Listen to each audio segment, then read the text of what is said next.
Jefferson himself could engage in ideological fancies, but he was far more a philosopher and historian than an ideologue.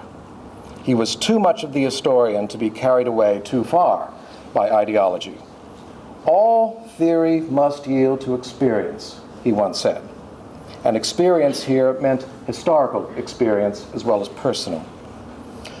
We must remember what Virginia was like in colonial times when he was born and grew up. It was an Anglican commonwealth, and aristocratic aspirations, that is, desire for the best, they ran high, even for the young Thomas Jefferson.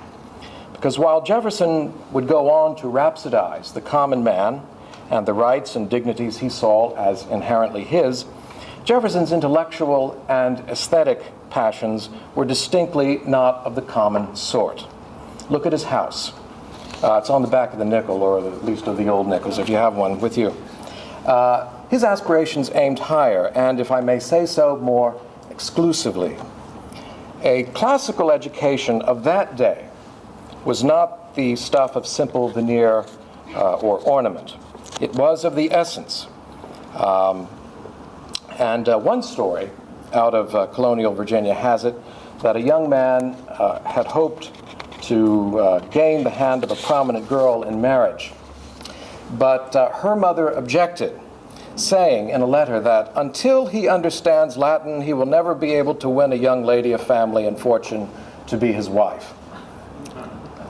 Now, if you are a young man here wanting to remove to Virginia, as a Virginian, I can assure you that the standard no longer obtains, so don't worry. Old William Byrd of Virginia proposed to his wife in Greek, though he kindly invited her to reply in English. This was a man whose library contained 3,600 volumes, many of them classical texts. A woodcut of the 17th century George Sands, a Virginian colonist, shows him lying on a Virginian beach and reading Ovid. Now go down there now. Read the tombstones, the letters of the time, the legal briefs, the invoices, the diaries, even the advertisements. And you'll find what seems to many a bizarre fixation on all things Greek and Roman. And of course, up in Massachusetts, which would produce the Adamses, of course, Cotton Mather had written a tract recommending daily Bible reading. But he wrote it in Latin verse, which at the least suggests that there was some sort of literary audience for that sort of thing.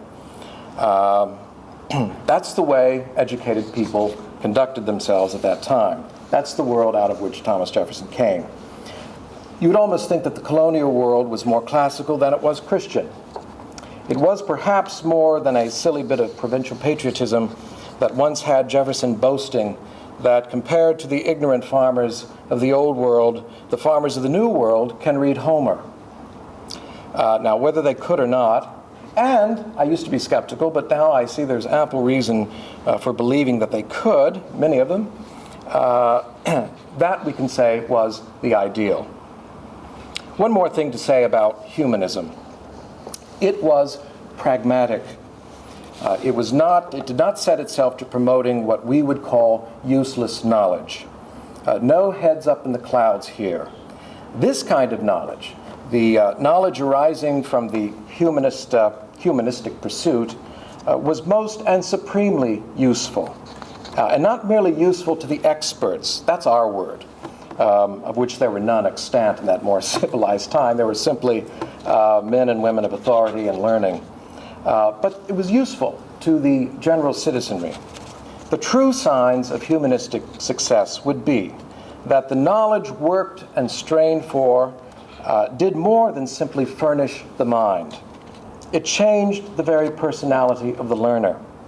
The learner became a new man.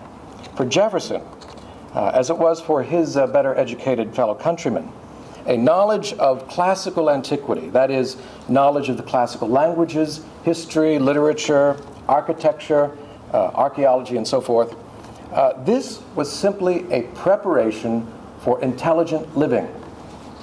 and it sustained intelligent living. It was largely what defined living intelligently in that day. One didn't graduate from the antiquarian pursuit. One graduated into it and stayed there. That was the ideal. This was to be an education in virtue, an education in taste, and certainly an education in social utility. It made the people, in a word, better, qualitatively better, more useful. And what more useful can we say any knowledge to be? It's all summed up in a Horatian sentence: omne tulit punctum qui miscuit utile dulci. That man is most successful who combines the useful and the pleasurable. Not a bad ideal, that. Well, this is the world into which the author of the Declaration of Independence was born.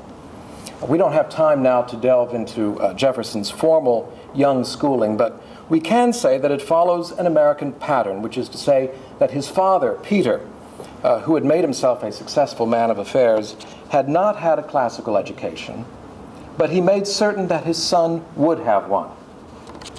And contrary to what some believe, the American frontier at that time, and I'm talking about, say, the 1740s, 1750s, was rife with classical teachers. Practically every minister knew enough Greek and Latin to teach the grammar competently, and so many of them would moonlight as schoolmasters. And then their sons would take over and schools would proliferate.